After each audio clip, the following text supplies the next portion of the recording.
होंगणीसाठी तुळीची झाडं पानं असतील, जी मारुतीला आपण पानं घालतो, जी औषधी आहेत, त्याची एक 25 किलो पानं तोडून आणा.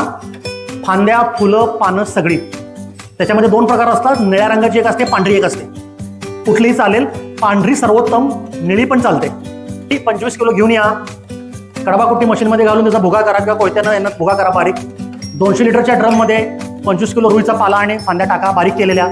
त्याच्यामध्ये 5 किलो तंबाखूचं दसकट म्हणजे पावडर मिळते ती टाका. आणि 2 ते 3 कुठले हे जीवाणू त्यामध्ये टाका. मी माझ्याकडे भूसुगरण नावाचं आमचं एक आहे, ते आम्ही लोकांना टाकायला सांगतो. तुम्ही कुठलंही टाका, ते काय माझ्याकडचं घ्यायची गरज नाही. जीवाणू तुम्हाला कुठलेही मिळतील ते टाका. हे त्याच्यामध्ये गूळ टाका आणि 8 ते 10 दिवस ठेवा. गूळ 1 किलो टाका. त्यानंतर 8 ते 10 दिवसानंतर तयार झालेलं हे पाणी गाळून घ्या आणि ते तुमच्या ज्या ठिकाणी होंगणी लागली त्या ठिकाणी तुम्ही ड्रेंचिंग करा, सोडून टाका. होंगणी